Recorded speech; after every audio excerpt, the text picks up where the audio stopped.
저희 소망교회는 바른 복음을 전달하기 위해 애쓰시는 교육자분들이 계시고 예배 때에 뜨거운 찬양이 있으며 말씀을 삶으로 실천하기 위해 여러 가지 활동을 하고 있는 교회입니다. 저희 소망교회는 이름 그대로 이 험악한 세상에서 소망이 되고 있는 그런 교회입니다.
(2020년 8월) 둘째 주입니다. 3부 예배에 오신 여러분 주님으로 환영합니다. 이 시간 내 마음을 주님께서 붙잡아 달라고, 우리의 소망이 주님 앞에 있다고 고백했으면 좋겠습니다. 우리가 지금 어렵고 힘들지만은 세상 가운데에 세상의 눈을 바라보는 것이 아니라 주님만 바라보는 그러한 마음, 그러한 생각 주님께서 붙잡아 달라고 이 시간 고백하며 찬양하도록 하겠습니다.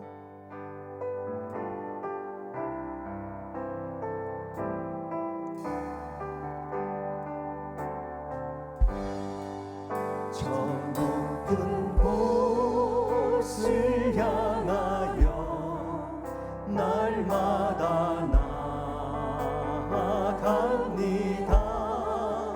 내 뜻과 정성 모아서 날마다 기도하니 내 주여, 내 주여, 내 마음 붙드사 그곳에 있게 하소서. 그곳은 빛과 사랑이 언제나 넘치오니 괴로움과 죄가 있는 곳, 나 비록 여기 살아도 빛나고 높은 저곳을 날마다 바라보니 내 주여, 내 맘 붙드사, 내 주여, 내 맘 붙드사 그곳에 있게 하소서. 그곳은 빛과 사랑이 언제나 넘치오니 의심의 안개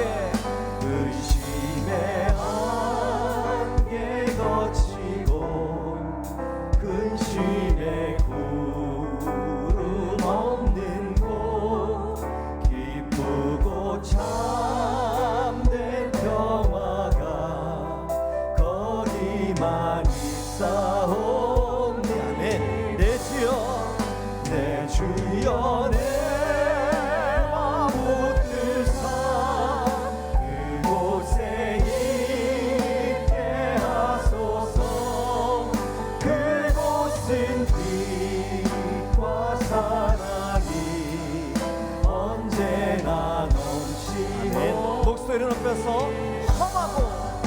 험하고 높은 이 길을 싸우며 나가네. 다시금 기도하오니, 다시금 기도하오니 내 주여. 한 번 더 험하고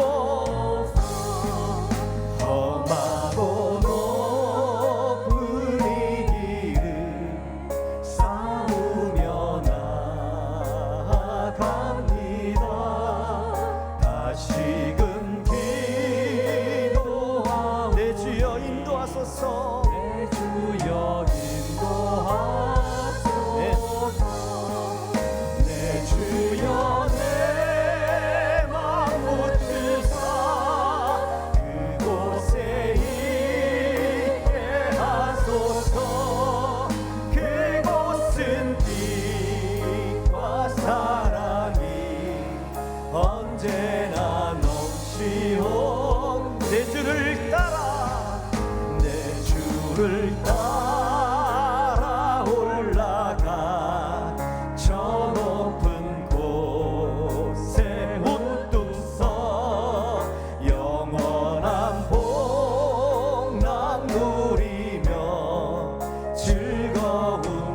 4번 5절입니다. 내 주를 따라 올라가 내 주를 따라 올라가 저 높은 곳에 우뚝 서 영원한 복락 누리며 즐거운 믿음으로 고백합시다. 내 주여 내 마음 붙드사 내 주여 내 마음 붙드사 그곳에 있게 하소서.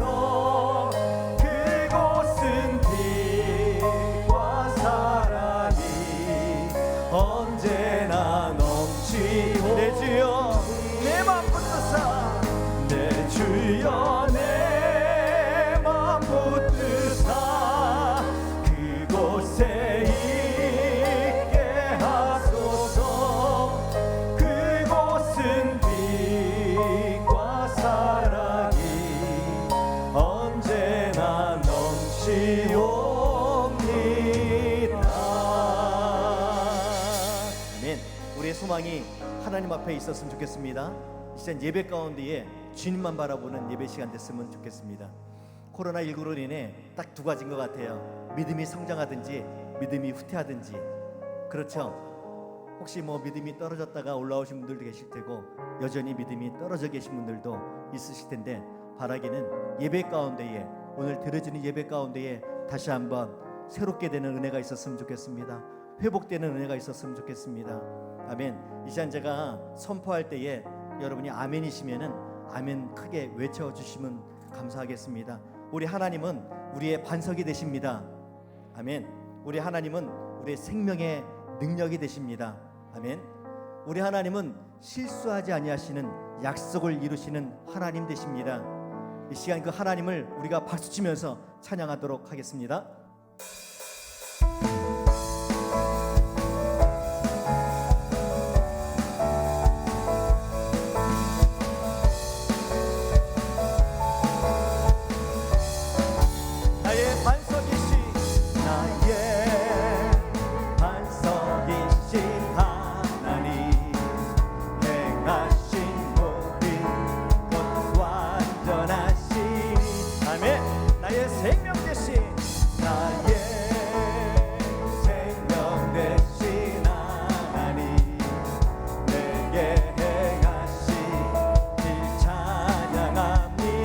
고백합시다. 신실하신 하나님 신실하신 하나님 실수가 없으신 좋으신 나의 주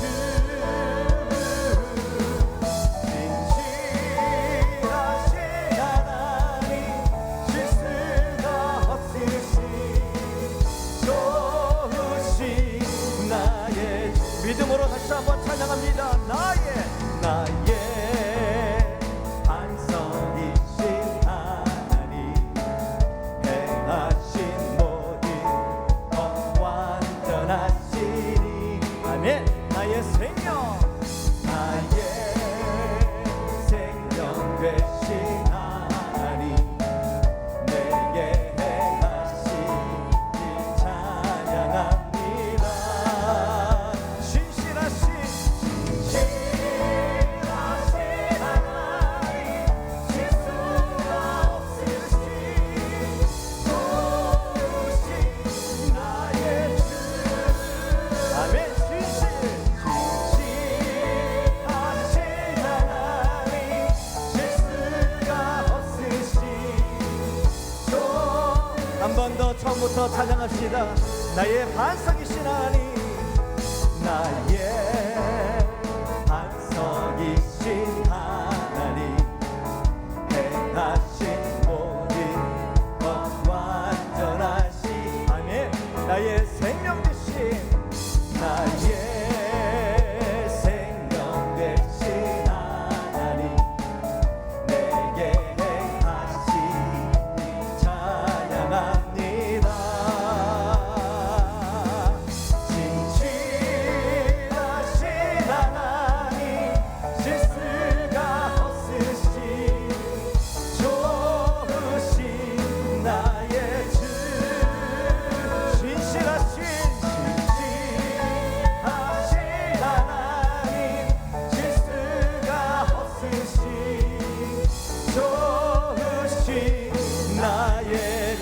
좋으신 하나님께 영광의 박수 올려드립시다. 아멘.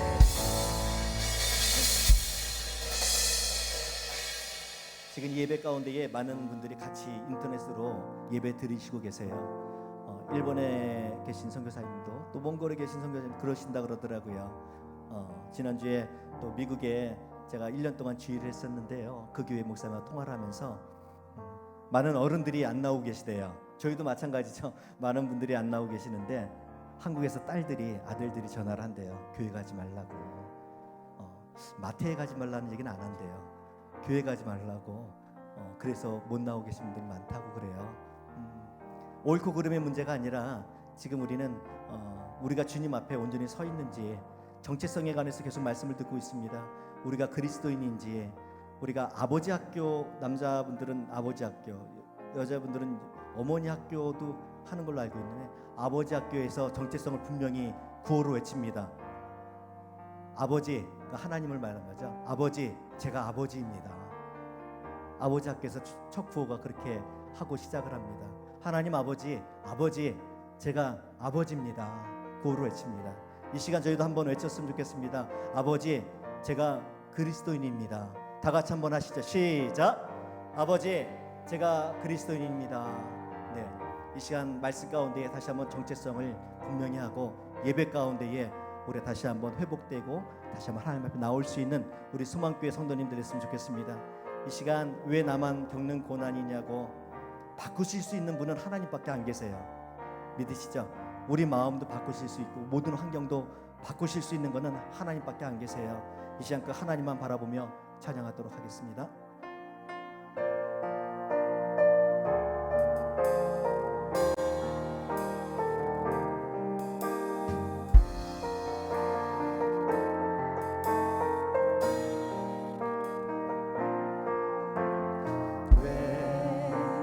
나만 겪는 고난이냐고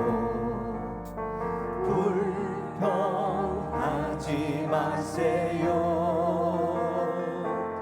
고난의 뒤편에 있는 주님이 주실 축복 미리 보면서 감사하세요.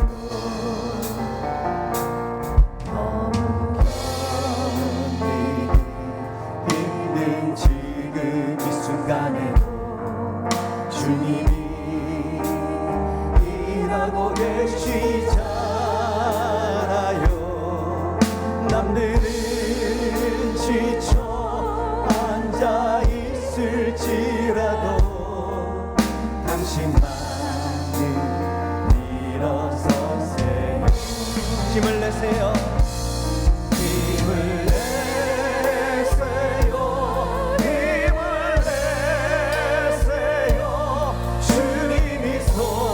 잡고 계시잖아요. 주님이 나와 함께함을 믿는다면 어떤 역경도 이길 수 있잖아요. 왜 이런 슬픔, 왜 이런 슬픔 찾아왔는지 원망하지 마세요. 당신이 잃은 것보다 주님께 받은 은혜 더욱 많은 애. 다시 한번 고백합시다. 2절입니다. 왜 이런 슬픔, 왜 이런 슬픔 찾아왔는지 원망하지 마세요. 당신이 잃은 것보다 주님께 받은 은혜 더욱 많음에 감사하세요. 너무 견디기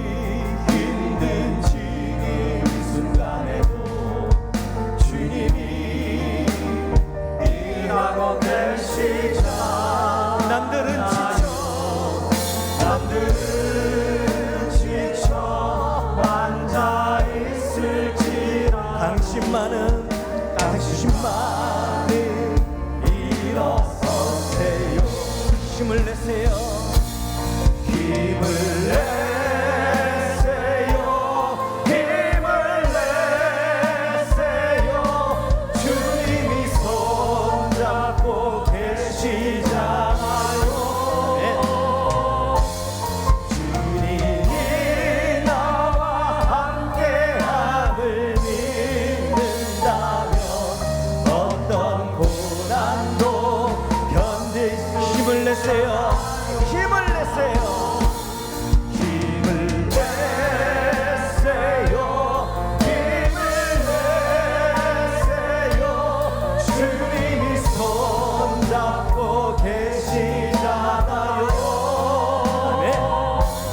주님이 나와 함께함을 믿는다면 어떤 고난도 견딜 수 있잖아요. 다 같이 일어나 찬양합시다. 창조의 아버지,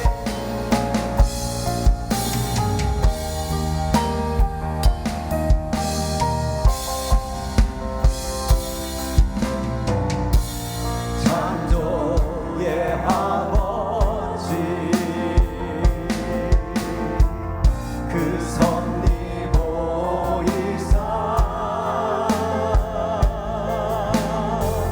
택하신 세대 일으키어 이 땅을 고치소서. 주의 크신 능력, 주의 크신 능력, 만물이 사모하니 성령의 기름 부어준 이 시간 임하소서. 주영 광역이 임하사 열방향의 급이 비추소서. 주의 얼굴 구할 때 주의 향기 머문. 목소리를 높여서 주영 광역이 주영 광역이 임하사 열방향의 급이 비추소서. 주의 얼굴 구할 때 주의 향기 머무소서. 영광 영광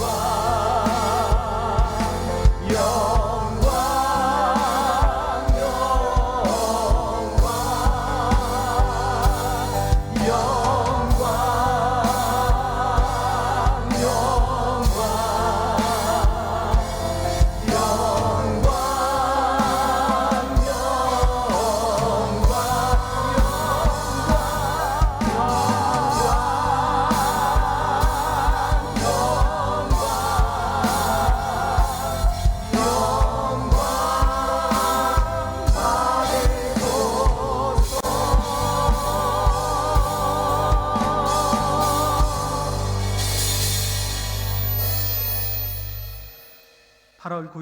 주일 예배에 오신 여러분들을 주님의 이름으로 환영합니다. 다 함께 사도신경으로 우리의 신앙을 고백함으로 하나님께 예배드리겠습니다. 나는 전능하신 아버지 하나님 천지의 창조주를 믿습니다. 나는 그의 유일하신 아들 우리 주 예수 그리스도를 믿습니다.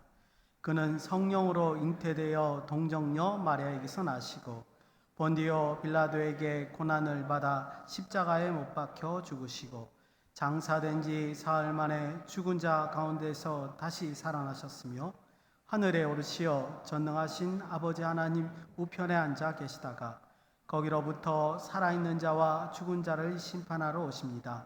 나는 성령을 믿으며 거룩한 공교회와 성도의 교제와 죄를 용서받는 것과 몸의 부활과 영생을 믿습니다. 아멘. 다 함께 자리에 앉으셔서 찬송가 449장 예수 따라가며 1절, 3절, 5절 찬송하시고 부르신 곳에서 이어서 찬송하시겠습니다.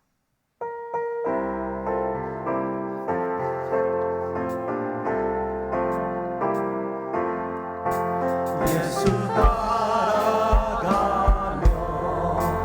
복음 순종하며 우리 행할 길 완하겠네. 주를 의지하며 순종하는 자를 주가 늘 함께 하시리라.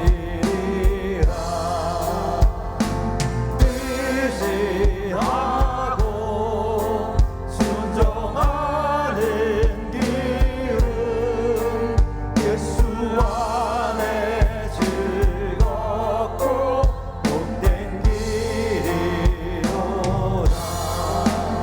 남의 짐을 지고 슬픔 위로하며 주가 상급을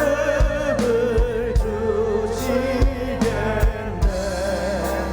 주를 의지하며 순종하는 자를 항상 복 내려 주시리라.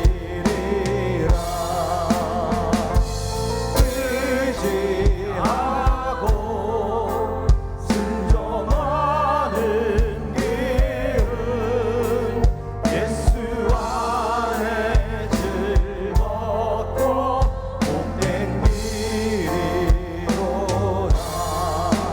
주를 힘입어서 말씀 잘 배우고 주를 모시고 살아가세. 주를 의지하며 항상 순종하면 주가 사랑해 주시리라. 의지하고 순종하는 길은 예수 안에 즐겁고 복된 길이로다.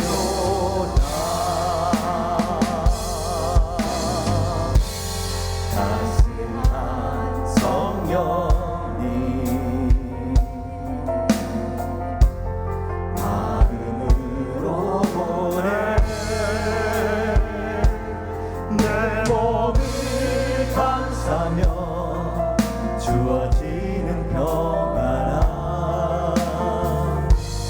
만족함을 느끼네. 사랑과 진리에 한 줄기 비보해 내 몸을 감싸며 주어지는 평안함 그 사랑을 느끼네. 부르신 곳에서 나는 예배하네. 어떤 상황에도 나는 예배하네. 부르신 곳에서 나는 예배하네. 어떤 상황에도 나는 예배하네. 내가 걸어갈 때 길이 되고 내가 걸어갈 때 길이 되고 살아갈 때 삶이 돼 그곳에서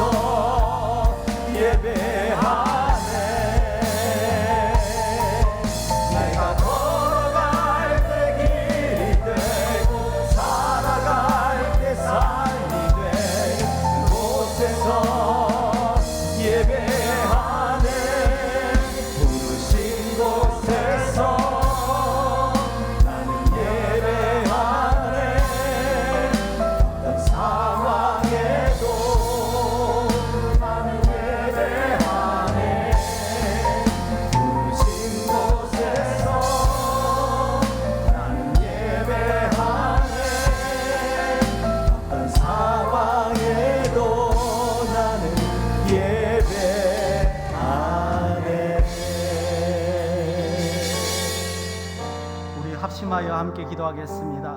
오늘 예배가 영과 진리로 드리는 예배가 될 수 있도록 성령 하나님 우리를 이끌어 주시옵소서.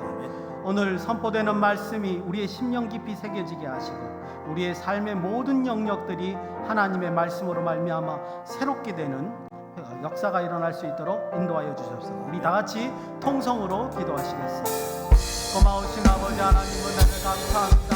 하나님께서 사랑하시고 인도하여 주셔서 이렇게 우리를 불러 모아주시고 하나님 앞에 하나님의 말씀을 들으며 하나님 앞에 찬양하며 또 아름다운 목소리로 아버지 하나님께 기도로 요즘을 감사드립니다. 아버지 하나님 우리를 이끌어 주시옵소서. 하나님 앞에 거룩한 예배를 드림으로 말미암아 하늘의 영광이여 우리에게 감사와 은혜가 넘치는 귀한 시간이 될 수 있도록 인도하옵소서. 아버지 하나님, 하나님의 말씀으로 충만하기를 소원하오니 아버지 하나님 인도하여 주시옵소서. 하나님의 말씀으로 우리의 삶이 변화되기를 원합니다.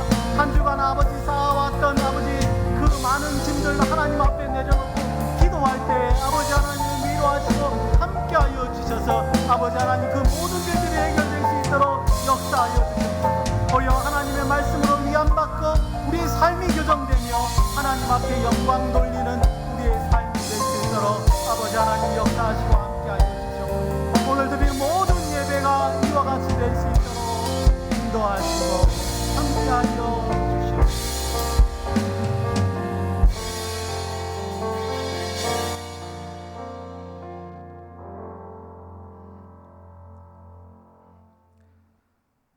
언제나 변함없는 사랑으로 안보하여 주시는 좋으신 나의 아버지 하나님, 이 거룩한 주일에 세상 가운데 있지 아니하고 이렇게 구별된 모습으로 하나님을 예배하게 하시니 참으로 감사를 드립니다.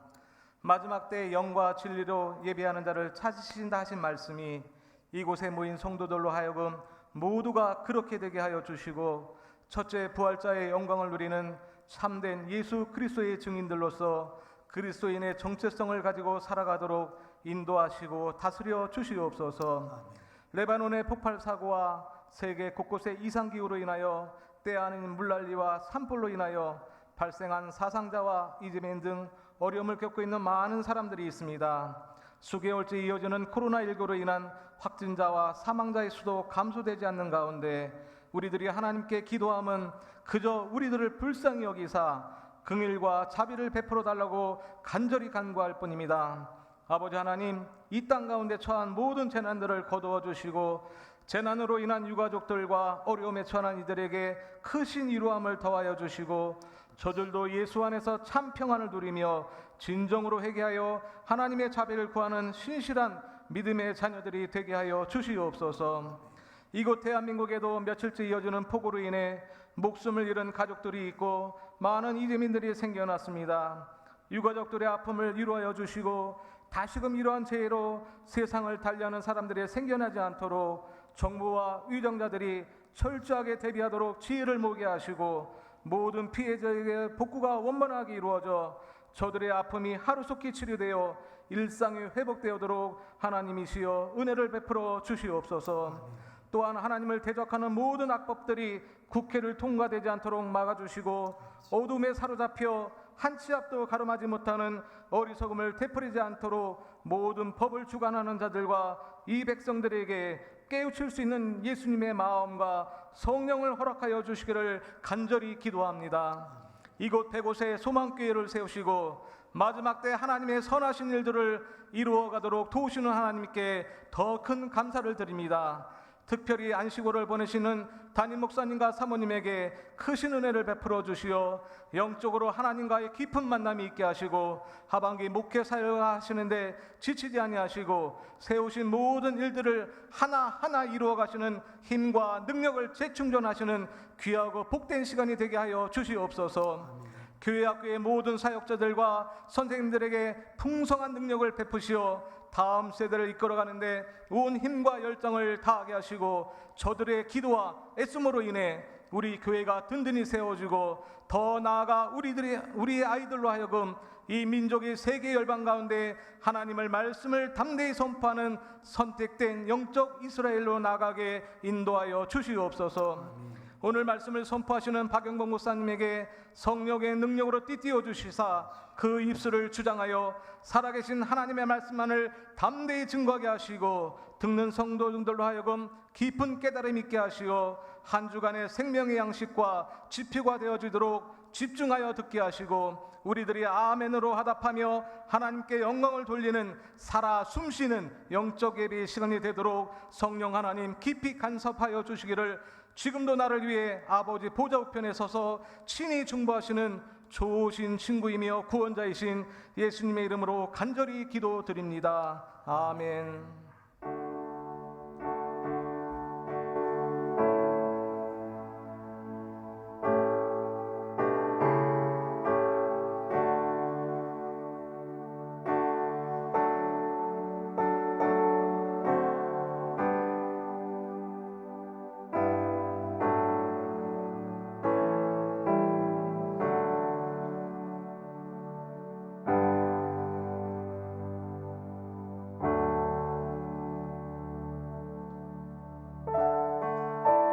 일절만 하겠습니다.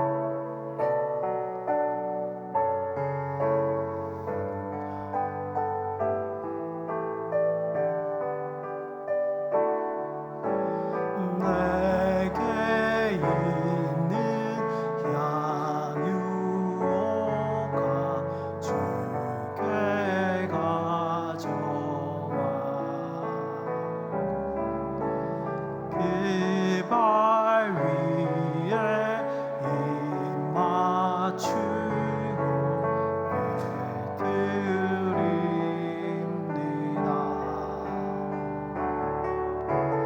나를 위해 험한 산길 오르신 예수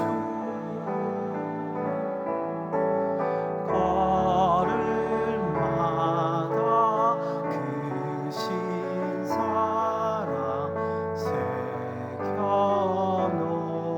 새겨놓았네.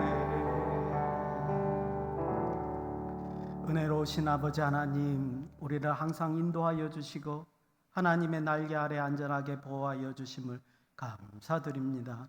하나님의 은혜와 인도에 감사한 마음으로 하나님 앞에 여러 모양의 예물을 드립니다. 아버지 하나님, 여러 가지 물질의 모양으로 드립니다. 다양한 봉사의 모양으로 드립니다. 우리의 시간 또한 하나님께 드립니다. 감사하는 마음으로 정성을 들여서 하나님께 드리오니 받아 흠량하여 주시옵소서. 하나님 아버지, 이로 인하여 하나님께서 기쁜 마음으로 우리에게 복을 주시기를 원합니다. 우리 모두가 하나님 앞에 영혼이 잘됨 같이 범사가 잘 될 수 있도록 인도하여 주시옵소서. 우리의 가정과 학교와 사업장이 하나님의 충만한 은혜로 태워질 수 있도록 인도하여 주시옵소서.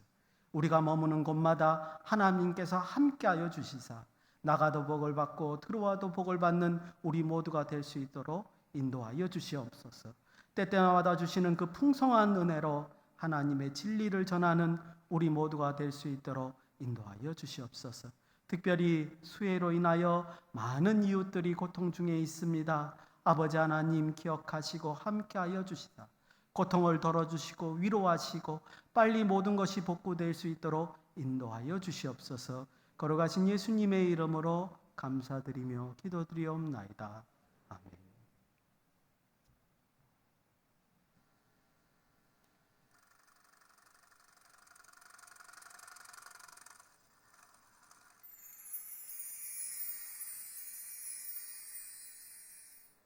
안녕하세요. 소망뉴스 노은아입니다. 8월 둘째 주 교회 소식을 전해드리겠습니다. 8월부터 주일 일부 예배를 포함해 모든 주일 예배가 재개되었습니다. 교회에서는 마스크 착용, 손소독, 발열 체크, 거리 두기를 철저히 지킴으로 방역에 만전을 기하고 있습니다. 이제 모든 소망교회 성도들은 현장 예배로 복귀하시길 바랍니다. 오늘 오후 4시까지 하반기 장학금을 신청해 주시기 바랍니다. 신청 자격자는 서류를 완비해서 제출해 주시기 바랍니다. 8월의 주제는 크리스찬의 정체성과 교회입니다. 예수님 안에서 변화받은 우리의 축복된 정체성으로 세상을 하나님의 나라로 변화시켜 나가는 소망교회가 됩시다. 지난주 담임 목사님 부총회장 후보 후원회가 하나님의 은혜와 성도님들의 기도 가운데 잘 마쳤습니다. 물심 양면으로 동참해 주신 모든 성도님들께 감사드립니다.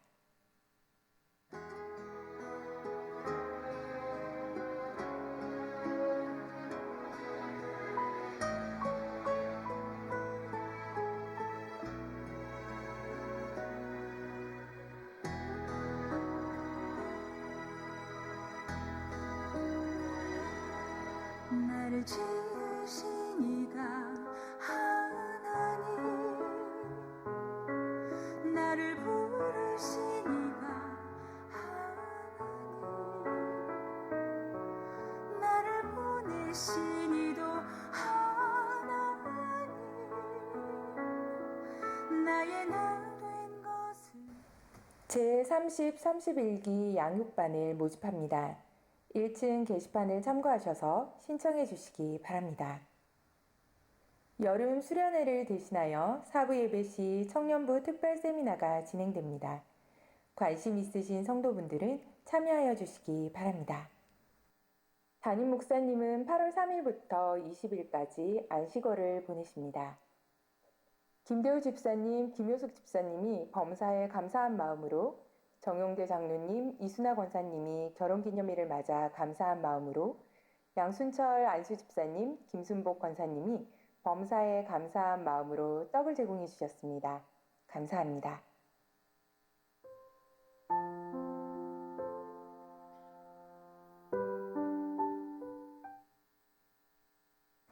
오늘 하루도 예배를 통해 부어주시는 하나님의 큰 사랑으로 인하여 한 주간을 즐거움으로 살아가시는 모든 성도분들 되시기 바랍니다. 행복한 주일 되세요. 고맙습니다. 예, 광고에서 한 가지 강조해서 말씀드릴 게 있습니다. 1, 2 청년부가 연합해서 그 수련회를 하는 대신에 이제 5가지 특강을 듣기로 했습니다. 그래서 청년부 특별 세미나가 오늘부터 시작해서 10월 4일까지 여기 주보에 나와 있는 제목으로 이제 개최될 예정입니다. 그래서 장년부에서도 관심 있는 주제가 있으시면 같이 오셨으면 좋겠고요. 이 시간을 이제 따로 떼어서 하는 게 아니라 주일 오후 2시 4부 예배 때 예배 형식으로 진행할 예정입니다. 오늘은 창조론 진화론에 대해서 하고요. 23일, 8월 23일은 연애, 결혼, 신앙에 관해서 말씀을 전할 예정이고요. 8월 30일은 큐티에 대해서 말씀을 전할 예정이고 9월 13일에는 일과 직업과 신앙에 대해서 10월 4일은 이단 쪼개기 해서 이렇게 5가지 특강이 이루어집니다. 관심 있는 주제가 있으시면 많이 기도해 주시고 참여해 주시기를 당부드립니다. 하나님 말씀을 보시겠습니다. 구약 성경 아가서 3장 1절에서 5절까지의 말씀입니다. 제가 가지고 있는 구약 성경은 962면 혹은 963면쯤에 위치하고 있습니다. 구약 성경 아가서 3장 1절에서 5절까지의 말씀을 제가 봉독하겠습니다. 내가 밤에 침상에서 마음으로 사랑하는 자를 찾았노라. 찾아도 찾아내지 못하였노라. 이에 내가 일어나서 성안을 돌아다니며 마음에 사랑하는 자를 거리에서나 큰 길에서나 찾으리라 하고 찾으나 만나지 못하였노라. 성안을 순찰하는 자들을 만나서 묻기를 내 마음으로 사랑하는 자를 너희가 보았느냐 하고 그들을 지나치자마자 마음에 사랑하는 자를 만나서 그를 붙잡고 내 어머니 집으로 나를 잉태한 이의 방으로 가기까지 놓지 아니하였노라. 예루살렘의 딸들아 내가 노루와 들사슴을 두고 너희에게 부탁한다. 사랑하는 자가 원하기 전에는 흔들지 말고 깨우지 말지니라. 아멘. 앞에 광고에서도 보신 것 같이 우리 교회의 8월 주제가 크리스찬의 정체성과 교회라는 주제입니다. 그래서 이 주제를 가지고 어떻게 말씀을 전할까 하다가 오늘 본문을 아가서 본문으로 택했습니다. 아마 아가서 본문을 택했다는 것을 들으시고 난 다음에 아니 왜 하필이면 아가서 본문을 택했어? 그리고 아가서는 남녀간의 사랑 얘기 아니야? 이렇게 반문하실 수 있을 것 같습니다. 근데 이 아가서가 참 놀라운 게요. 남자를 하나님으로 하고 여자를 성도로 보면 굉장히 기가 막힌 본문이 됩니다. 하나님과 하나님이 사랑하시는 성도와의 그 관계에 대해서 아주 적나라한 그런 사랑의 관계에 대해서 적나라하게 표현하는 내용으로 보일 수 있다는 거죠. 아가서는 시입니다. 시로 되어 있습니다. 그래서 시 자체가 이제 비유적으로 표현이 되어 있으니까 비유적으로 볼 필요가 있죠. 그래서 금방 말씀드린 것 같이 남자는 하나님, 여자는 성도로 보면 좋을 것 같고요. 그리고 이 시가 시로만 그냥 이렇게 묶여 있는 형태가 아니고요. 아가서를 이렇게 쭉 보니까 줄거리가 있어요. 그래서 제가 생각할 때는 희곡에 해당되지 않을까. 그러니까 희곡이라 그러면 이제 연극의 대본이잖아요, 그죠? 그러니까 이 줄거리가 있는 시들의 모임, 그것을 아가서라고 보면 될 것 같습니다. 그래서 특별히 오늘은 이 3장이 성도의 정체성과 관련해서 묵상할 필요가 있겠다 해서 제가 골라왔습니다. 먼저 아가서 이제 3장의 얘기를 하기 전에 배경적인 얘기를 좀 해야 될 것 같아요. 아까도 말씀드린 것 같이 시로 적혔기 때문에 그냥 읽어서는 이 배경이 뭔지 알기가 쉽지 않습니다. 아가서 3장 1절에서 5절의 내용은 아마 결혼식 전날 밤, 전날 밤을 배경으로 하는 것 같습니다. 어떻게 알 수 있냐 하면 위아래의 이제 내용들을 보면 돼요. 6절 이하에서 11절까지가 결혼식 장면으로 추측이 됩니다. 그래서 지금은 결혼식 전날 밤이 아니냐 이렇게 생각이 되는데, 또 이유가 뭐냐면 이스라엘의 풍습에서 결혼식은 신부의 집에서 하거든요. 그래서 이제 신부 집에서 지금 결혼식을 준비하고 있는 남녀의 사랑 얘기로 보여집니다. 그리고 2장 말미에 보면 결혼 서약과 같은 고백이 있습니다. 우리는 요즘에 이렇게는 안 하지만 옛날 고대에는 이런 식으로 서약을 했다는 것 같습니다. 2장 16절 제가 읽어보겠습니다. 내가 사랑하는 자는 내게 속하였고 나는 그에게 속하였도다. 이게 이제 전통적으로 고대에서 결혼 서약의 문구로 알고 있습니다. 그러니까 결혼 서약도 있고 결혼식 전날 이렇게 되죠. 그리고 이제 우리가 오늘 읽은 본문 가운데 4절에서 보면 여인이 내 어머니 집으로 이제 남자를 데려갔다 이렇게 하는 말을 보니까 내 어머니 집이 어디죠? 그 여자집 집이죠, 그죠? 그렇게 배경이 되는 것 같습니다. 정리하면 결혼식 전날 밤 신부의 집에서 일어난 일이다. 이렇게 정리하면 좋을 것 같습니다. 그리고 또 오늘 이제 한번 읽은 거 가지고 이게 정리가 잘 안 될 것 같아서 사건의 요약을 먼저 해드릴게요. 무슨 이유인지는 정확하게는 모르겠지만 갑자기 신랑이 사라졌습니다. 내용인즉 이에 대한 신부의 불안한 신경이 여기서 드러나 있는 것을 볼 수 있습니다. 결혼식 앞둔 신부가 신방에서 잠시 예비신랑과 품에 안겨서 어쩌면 꿈을 꾸는 어떤 이야기일 수도 있겠다 이런 생각이 듭니다. 이 얘기가요. 그런데 지금 그 다음에 벌어지는 일을 보면 그러니까 여인이 신랑을 찾으러 밖에 나갔다든지 이렇게 하는 행동이 굉장히 사실적인 표현이 돼 있어서 이걸 꿈이라기보다는 이제 사라짐에 대한 여인의 어떤 행동들, 연속적인 행동들, 실제 사건으로 이해하는 것이 좋을 것 같다 그런 생각이 듭니다. 실제 상황이 무엇이었든 간에 본문이 표현하는 것은 굉장히 분명해 보입니다. 너무 소중하고 그토록 간절히 원했던 그 사랑하는 이와 이제 하나가 된다라는 이 엄청난 사실이 내일 이제 결혼하면서 하나가 되겠죠. 그런데 곧바로 그 마음이 그 사랑을 잃어버리면 어떡하나 하는 불안감으로 바뀐 것이 아니냐, 그 이어진 것이 아니냐 이렇게 보입니다. 그래서 이 여인은 곧바로 그 사랑을 찾아서 나가는 행동을 감행하는 것을 볼 수 있습니다. 다행히 그를 찾고 같이 집으로 돌아오고 그녀의 불안함은 다시 찾은 남자의 존재에 의해서 결혼과 미래에 대한 기대와 설레임으로 바뀌고 신랑과 함께 안정감을 느끼고 다시 기쁨을 누리는 그런 장면으로 계속 이어지는 것을 볼 수 있습니다. 앞에서도 말씀드렸던 같이 이 주제의 내용을 가지고 한 절 한 절 읽어보면서 하나님과 성도의 관계로 우리가 묵상하면서 나갔으면 좋겠습니다. 1절 제가 읽어드리겠습니다. 내가 밤에 침상에서 마음으로 사랑하는 자를 찾았노라.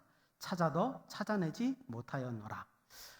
이 내용이 꿈이 아니고 사실이라고 한다면, 현실이라고 한다면 이 상황을 이렇게 재구성해 보는 게 좋을 것 같습니다. 아까도 말씀드렸지만 신랑이 결혼식을 위해서 그 전날 밤 신부의 집에 도착했습니다. 결혼식을 앞두고 마음이 설레고 불안한 그 신부의 마음을 달래기 위해서 아마 예비 신랑은 신방에서 그 신부와 도란도란 이야기를 했지 않나 그런 생각이 듭니다.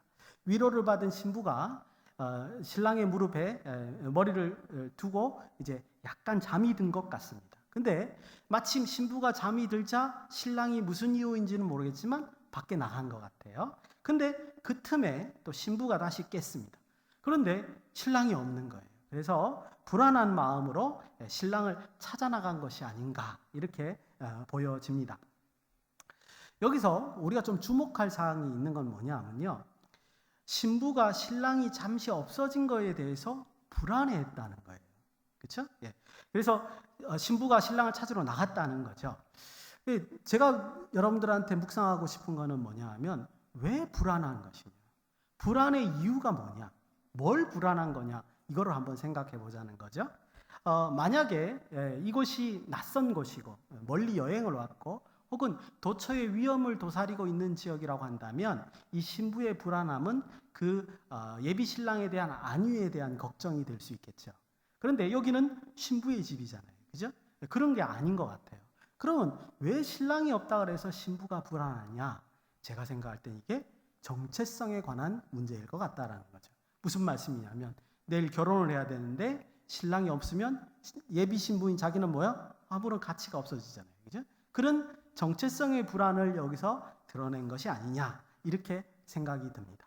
그러면 아까 말씀드린 대로 하나님과 성도의 관점에서 이것을 묵상해 보면 아주 중요한 메시지가 하나 우리에게 주어집니다. 결혼식을 앞둔 신부가 신랑이 없으면 자신의 정체성에 혼란을 가져오듯이 성도도 마찬가지라는 거죠. 하나님과 함께하지 않으면 정체성의 혼란은 가지는 존재이다라는 것을 지금 우리에게 암시해 준다는 겁니다. 뿐만 아닙니다. 성도는 언제나 하나님과의 관계에서 그 정체성을 찾아야 한다라고 우리에게 말해주는 것 같습니다.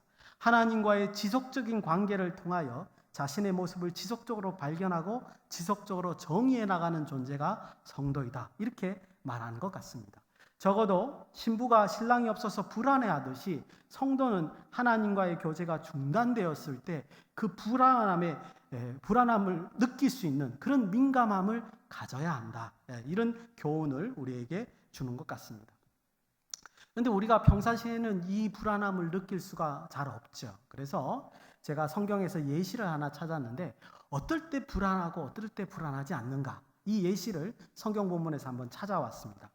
그 배경이 되는 것은 뭐냐 하면 출애굽기 14장이죠.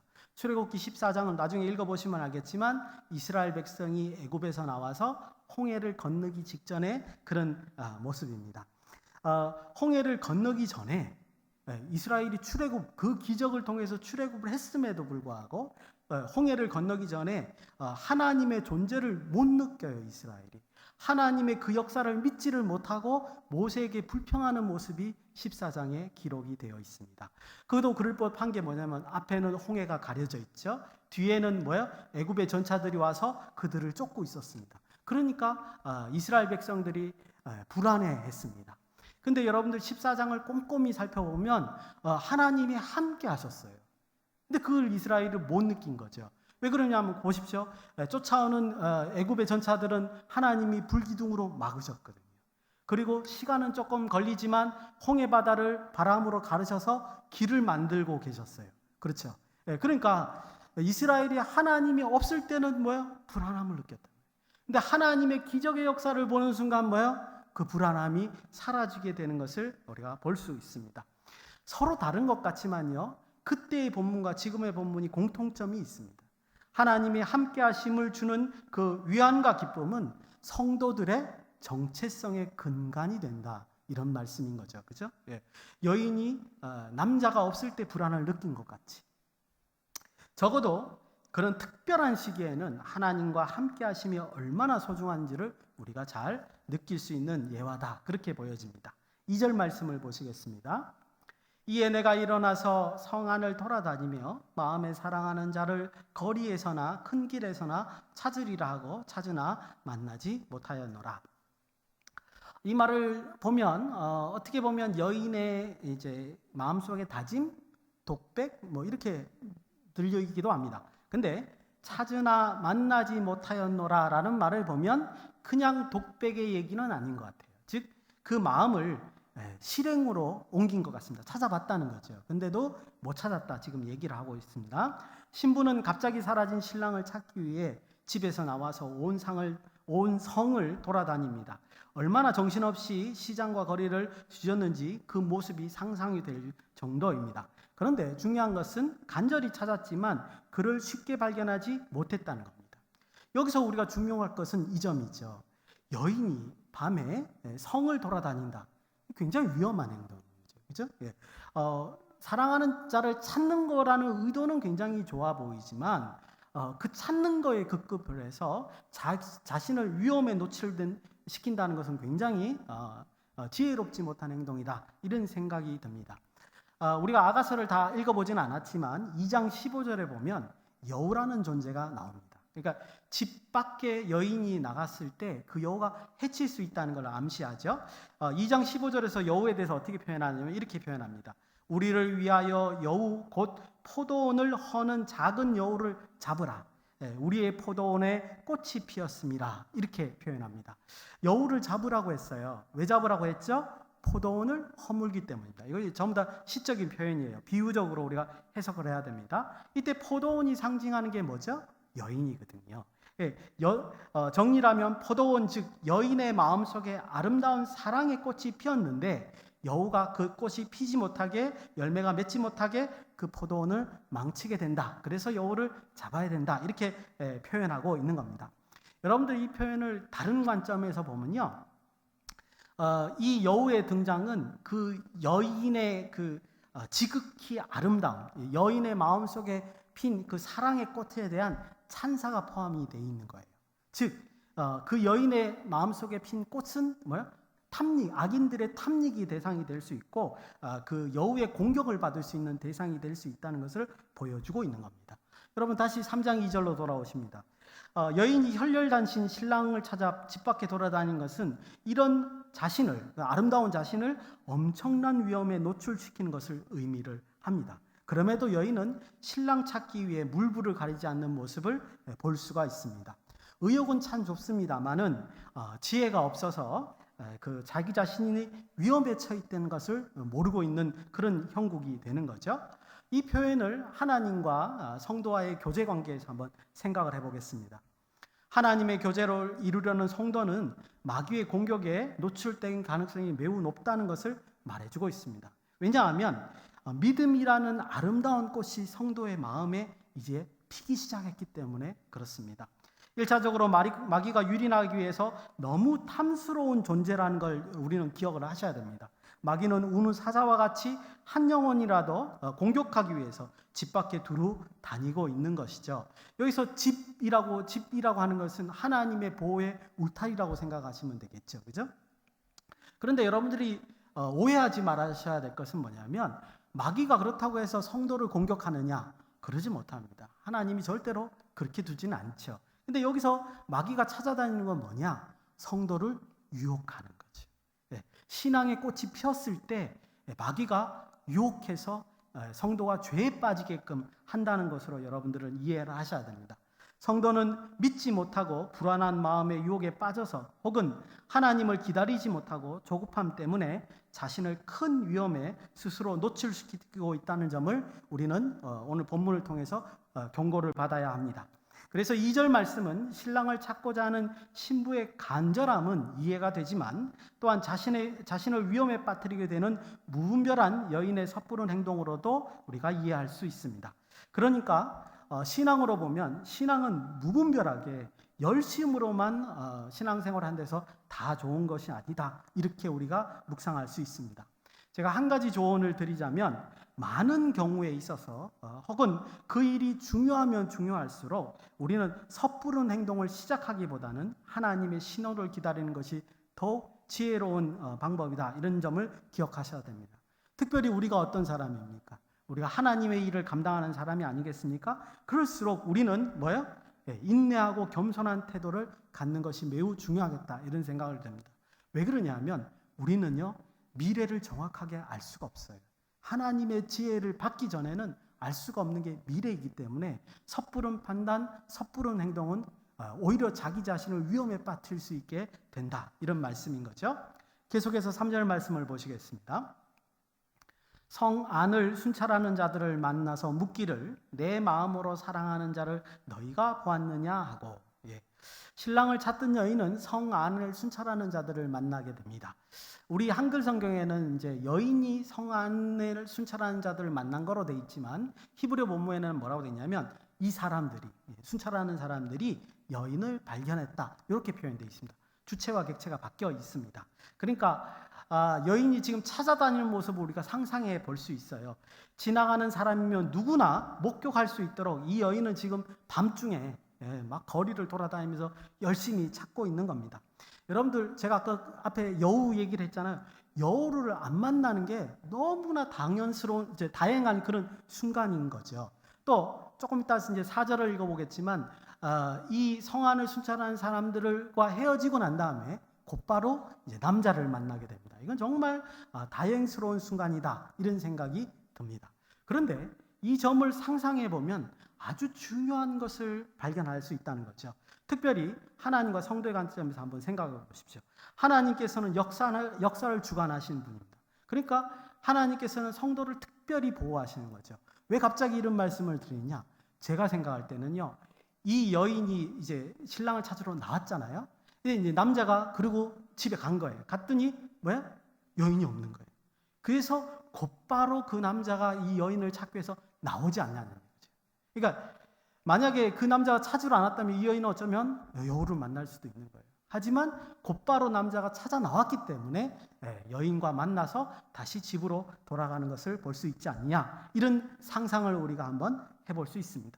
성도와 하나님의 관계로 표현하면 성도의 어리석은 판단에도 불구하고 하나님께서는 잘못된 길에서 돌이키게 하시고 또 보호해 주시는 것을 우리가 단적으로 볼 수 있다, 이렇게 묵상해 볼 수 있습니다. 이제 4절 말씀입니다. 우리 4절은 같이 한 목소리로 읽어보겠습니다. 시작. 그들을 지나치자마자 마음에 사랑하는 자를 만나서 그를 붙잡고 내 어머니 집으로 나를 잉태한 이의 방으로 가기까지 놓지 아니하였노라. 아멘. 여인이 만난 것 같지만 사실은 제가 생각할 때 남자가 여인을 찾은 것이다, 이렇게 보는 게 합당할 것 같습니다. 그리고 3절에서 파수꾼에게 여인이 물었잖아요. 이 사람을 봤느냐. 근데 파수꾼이 대답이 없어요. 파수꾼이 대답을 안 했다는 것은 아마 이렇게 여인이 혼자 돌아다닐 때 이 신랑을 찾을 확률이 거의 없지 않냐, 이런 생각이 저는 듭니다. 왜냐하면 제가 생각할 때 신랑은 이 거리에 나온 것이 아니었기 때문에 그렇죠. 그러나 우리가 4절을 통해서 알 수 있는 것은 뭐냐면 포기하지 않고 계속 신랑을 찾고자 하는 여인의 의지, 이것은 우리가 조금 볼 필요가 있다, 이런 생각이 듭니다. 결국 신랑을 찾게 됩니다. 여인의 입장에서 이런 무분별한 행동이 문제를 일으키거나 혹은 자신을 위험에 빠뜨릴 수도 있었지만 신랑에 대한 갈망과 그 사랑이 그를 찾는 원동력이 됐다는 점은 우리가 간과해서는 안 될 것 같습니다.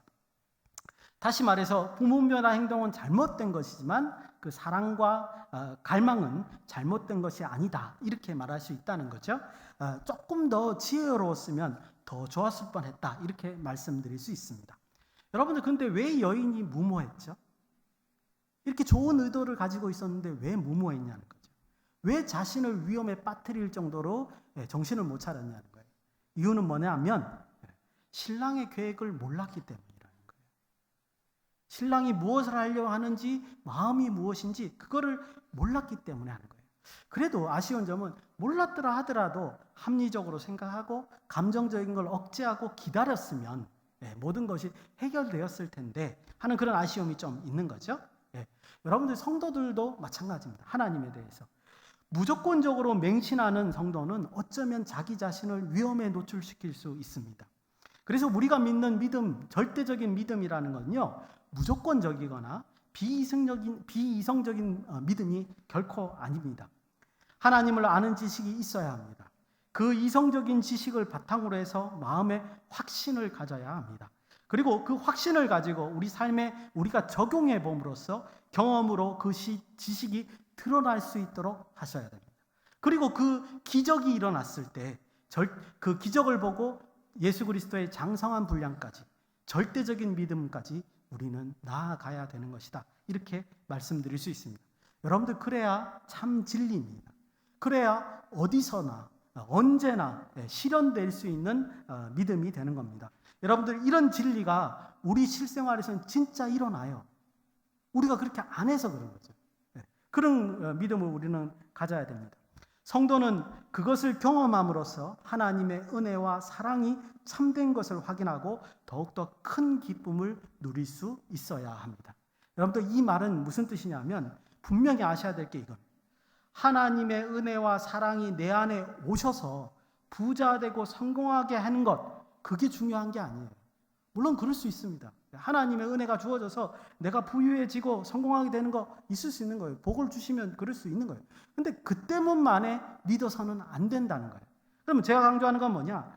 내가 믿는 하나님이 정말 이 세상을 주관하신다는 거예요. 주관하신다. 그걸 믿는 것이고, 그 사실을 내 삶에서 확인하고 그 사실에 대해서 의지하고 나아갈 때 더 큰 기쁨으로 우리가 신앙생활을 할 수 있다. 이렇게 말씀드릴 수 있습니다. 마지막 5절 말씀이죠. 5절에 대한 것은 짧게 설명을 드리겠습니다. 5절 제가 읽겠습니다. 예루살렘의 딸들아, 내가 노루와 들사슴을 두고 너에게 부탁한다. 사랑하는 자가 원하기 전에는 흔들지 말고 깨우지 말지니라. 말씀이 어렵죠. 뒷부분부터 먼저 할게요. 사랑하는 자가 원하기 전에는 흔들지 말고 깨우지 말라.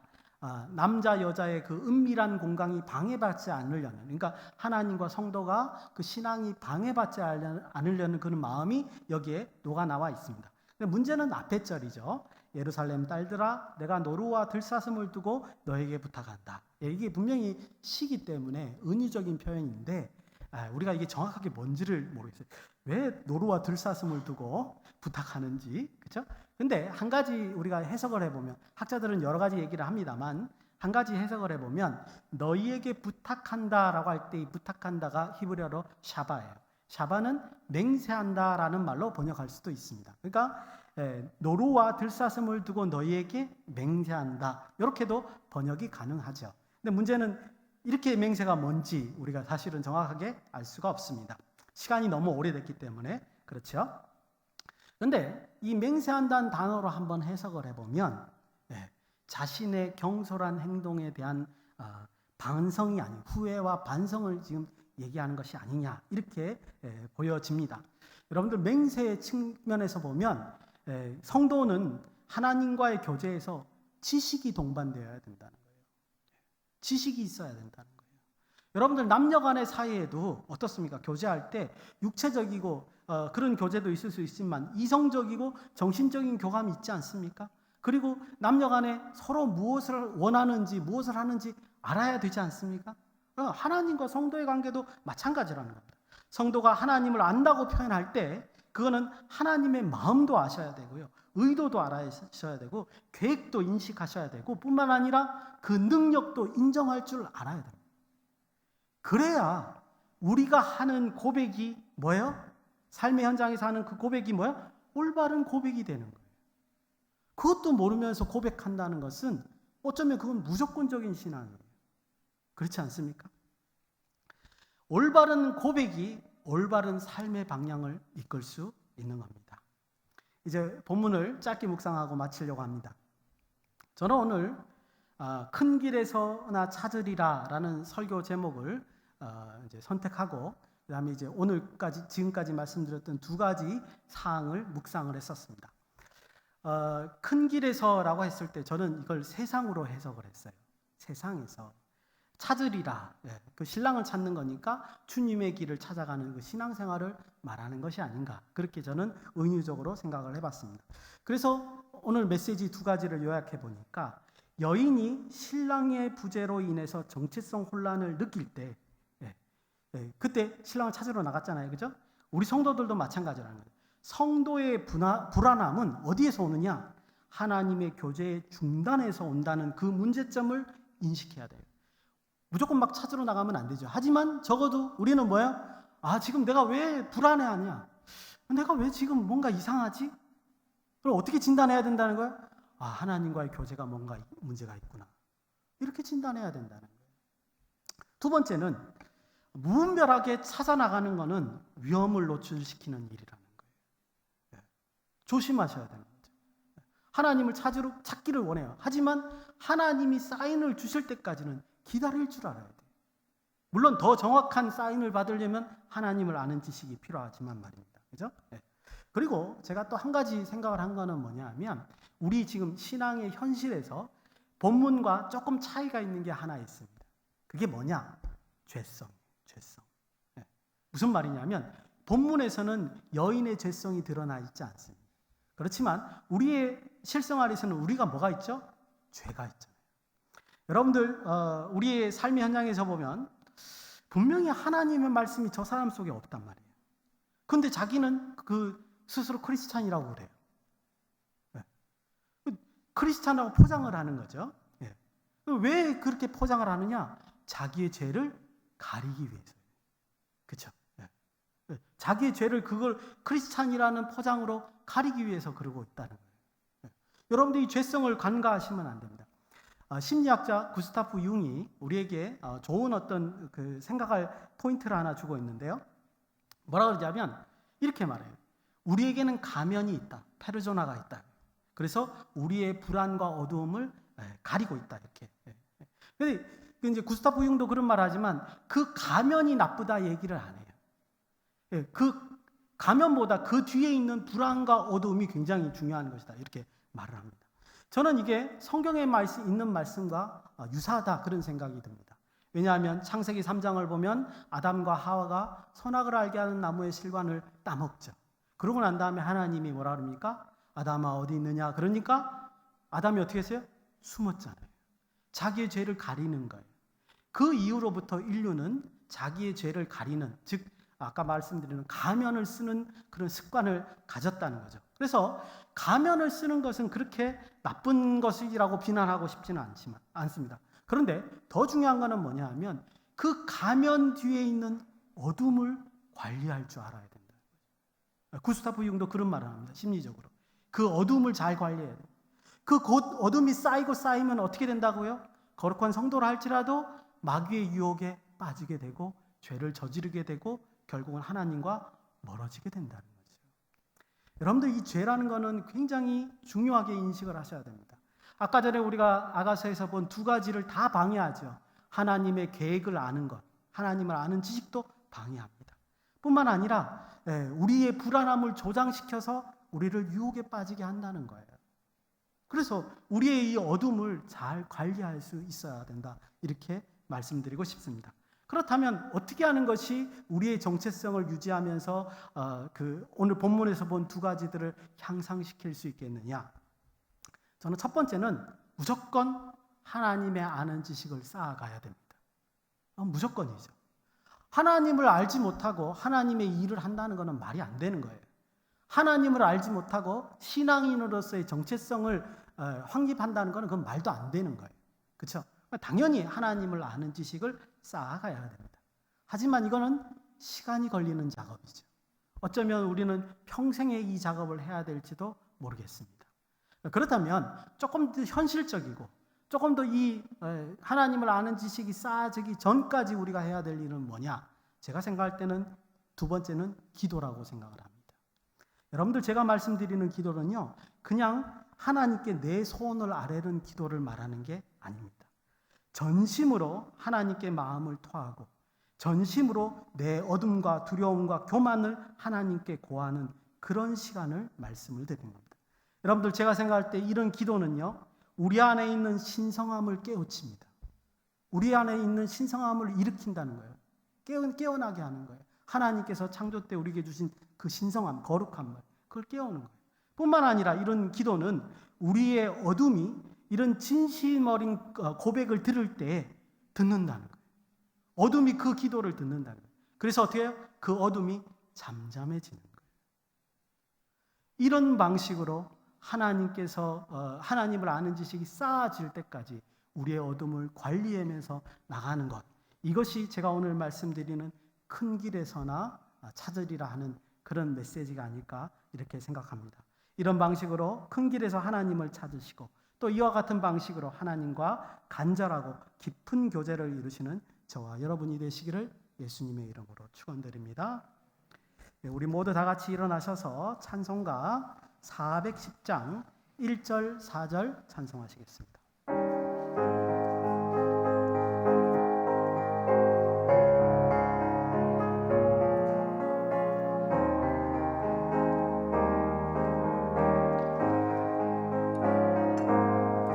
내 마음에 한 노래 있어 나 즐겁게 늘 부르네 이 노래를 부를 때에 큰 평화 임하도다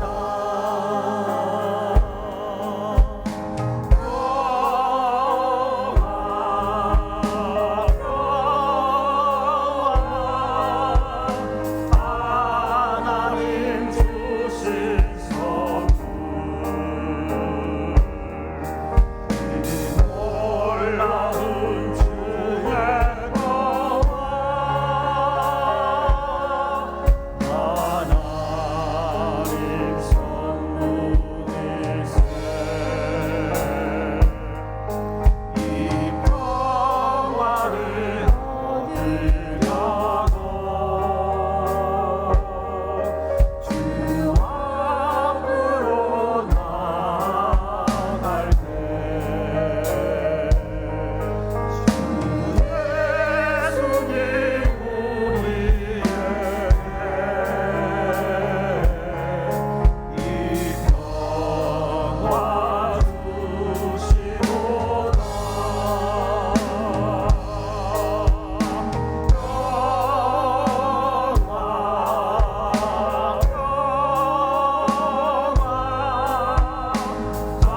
하나님 주신 선물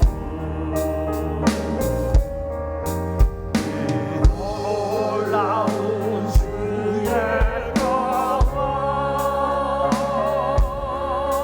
하나님 선물일세 우리 결단하는 기도를 하시길 바랍니다. 항상 하나님과 함께함으로써 우리의 정체성을 온전히 유지할 수 있도록 인도하여 주시옵소서. 하나님을 알고 하나님께 전심으로 기도함으로써 우리의 마음에 거룩함이 깨어날 수 있도록 인도하여 주시옵소서. 다 같이 통성으로 기도하시겠습니다. 고마우신 아버지 하나님 은혜를 감사합니다. 아버지 하나님 이렇게 예배로 초대하여 주시니 하나님 말씀을 들음으로 우리 안에 거룩함을 아버지 다시 샘솟게 허락하심을 감사합니다. 아버지 하나님 하나님의 말씀으로 아버지 우리의 어둠이 사라질 수 있도록 도와주셔서 우리의 불안함이 아버지 하나님께서 안위하심으로 아버지 진정되고 아버지 하나님 해결될 수 있도록 인도하여 주시고 하나님께서 주시는 그 은혜로 말미암아 우리 마음속에 평화가 있도록 인도하여 주시고 그래야해서 아버지 하나님 우리가 하나님 일만 생각하며 하나님 일을 위하여 목숨을 다할 수 있는 우리 모두가 될 수 있도록 역사하여 주시고 아버지 하나님 그리하면 오직 하나님께서 우리에게 원하시는 그 뜻을 우리를 통하여 이루려 주실 수 있습니다. 우리 서망교회를 붙들어 주시옵소서. 우리 서망교회 성도님들을 모두 붙들어 주시옵소서. 말씀으로 인하여 인도하시며 함께하여 주시고 오직 하나님의 뜻을 실행할 수 있는 우리 귀한 서망교회가 될 수 있도록 역사하시고 함께하여 주시옵소서.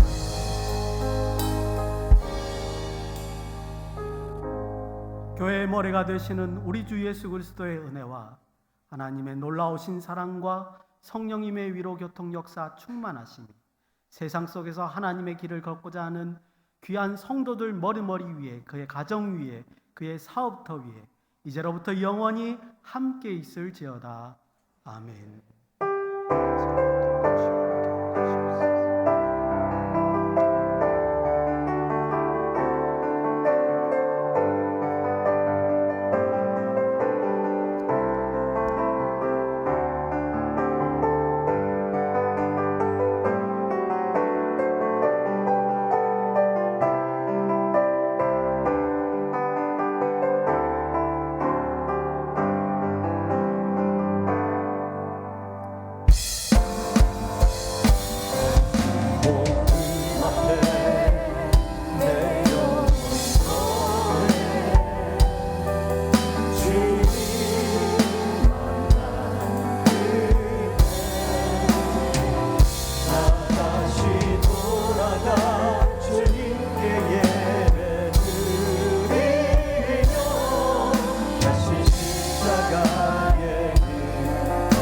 다시 복음 앞에 다시 복음 앞에 내 영혼 선해 주님 만난 그때 나 다시 돌아가 주님께 예배 드리며 다시 십자가의 길 걸으리.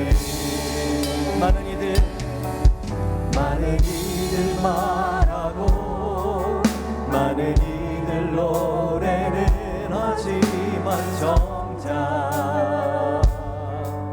가지 않는 길 두려운 생각보다 많이 힘들고 험한 길보다 그저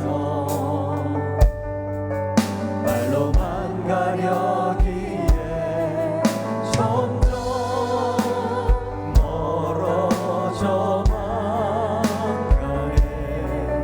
내게 생명 주었던 그 길 점점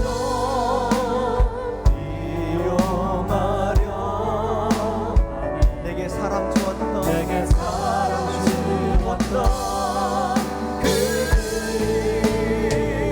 다시 복음 앞에 내 영혼 선해 주님 만난 그때 나 다시 돌아가 주님께 예배 드리며 다시 십자가의 길 다시 복음 앞에 내 원선에 다시 복음 앞에 내 영혼 선해 주님 만난 그때 나 다시 돌아가 주님께 예배 드리며 다시 십자가의 길 다시 십자가의 길 다시 십자가